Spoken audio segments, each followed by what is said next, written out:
Assalamualaikum at magandang araw. Nung nakarang araw ay bumili yung sister ko ng sakurab. Dinamihan na niya yung binili niya dahil gusto namin gumawa ng palapa. Nung araw na binili niya itong mga sakurab ay fresh pa ang mga yan. Pero ngayon mukha nang nalusyang ang mga sakurab na to at nakakaawa. Bago mamaalam ang mga yan, igagawin namin yung palapa. Sayang naman yan kung hindi namin mapapakinabangan. Mahal pa naman din ang pagkakabili namin sa mga sakurab na yan. Pag ganito kasing tag-ulan ay karamihan sa mga nabibili naming sakurab ay basa. Kaya naman mabilis lang itong masira or mabulok. Sobrang natuto ako sa katabi kong batang maliit dahil V-hip siya ngayon. Hindi niya ako ini-istorbo di kaya dati na sobrang kulit niya. Pagkalipas ng 30 minutes na pagtatanggal ko ng dead skin ng mga sakurab ay nilagay ko na rin dito sa may cellophane itong pinagbalatan ko ng sakurab. Muntik ko na rin maitapon itong nag-iisang siling nakalagay dito sa may supot.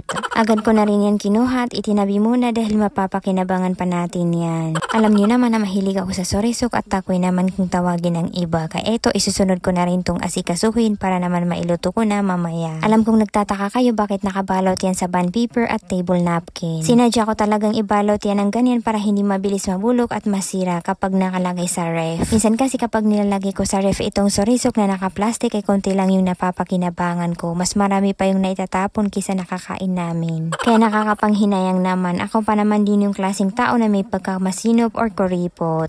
Ayoko kasing nasasayang yung pinaghirapan ko lalo na kapag pagkain. Masarap talagang ginugulay itong sorisok. Ang nakakainis na part lang ay yung paglilinis nito. Nakakatama rin kasing isa-isahin tanggalan ng maninipis na balat itong sorisok. Kailangan lang talaga imatyaga ka. Alhamdulillah at wala masyadong reject itong sorisok. Bali ang lutong gagawin ko nga pala dito ay gigisain ko na may gata. Siguro kung itong palagi ang ulamin ko every 1 week ay hindi ako magsasawa. Wag lang araw-araw. Nakakaumay na kasi kapag gano'n. Una ko nga palang hinugasan itong sorisok dahil yan ang una kong lulutuin. Ilalaga ko muna yan or ibablance lang natin yan ng mga 1 year. Habang nakasalang naman yung isa, hihugasan ko muna itong mga sakurab bago ko dikdikin. Panigurado maiyak na naman ako nito mamaya. Para lang din kasing sibuyas itong sakurab na mapanakit rin. Nagbalat rin ako ng ginger. Masarap kasi itong palapa kapag may halong ginger. May kaliitan itong almeres na gamit ko. Kaya ang mangyayari ay hindi ko lahat yan madidikdik. Pakonti-konti lang yung pwede kong dikdikin at kailangan ay madurog to ng husto. Una, naglagay muna ako ng ginger, sakurab, sili, asin sa may almeres. Saka ko yan dinikdik ng mabuti. Bale, ito nga pala yung kinalabasan ng dinikdik kong palapa.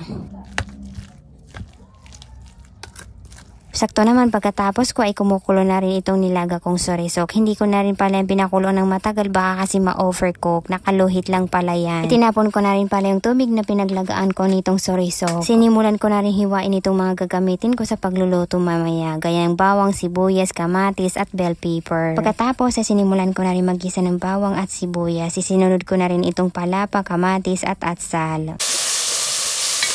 Ginisa ko lang saglit ang mga yan saka ko inilagay itong sorisok. Sunod naman ay naglagay na rin ako dyan ng coconut cream. Nag-add na rin ako ng 2 cups of water. Tinimplahan ko na rin yan ng pampalasa, paminta at asin. Naisip ko na rin yan haluan ng dilis kaya yan nilagyan ko na rin yan para naman may halo yung isda. Hinalo-halo ko muna yan saglit. Pagkatapos ay tinakpan ko na rin yan para mabilis kumulo. Maya-maya lang ay kumukulo na itong niluto ko at sobrang bango. Pag hanguin ay tinikman ko muna yan kung tama lang ba yung asin na nilagay ko kanina. Sa tingin ko naman ay okay na yan at masarap naman kaya agad ko na rin yan hinango. Dahil sa sobrang bilis ng oras kaya ito sinimulan ko na rin lutuin itong palapa. Una ay naglagay lang ako ng katamtamang amount ng mantika at pinainit ko muna yan saka ko isinalang itong palapa. Hinalo-halo ko muna yan bago ko tinimplahan ng pampalasa pero optional lang naman ang paglalagay ng pampalasa. Nakadepende na sa inyo nakakain kung gusto niyo lagyan. Inisa ko lang itong palapa ng around 25 minutes. Tinusta ko lang yan ng konti. Gusto ko kasi yung lutong-luto at medyo may little bit na pagkasunog sa ilalim ng palapa. Itong niluto kong palapa hindi ganun kaanghang. Ayaw kasi ng younger sister ko ng masyadong spicy na mga ulam. Kumakain naman siya ng mga spicy na pagkain. Wag lang yung nasobrahan sa pagka-spicy.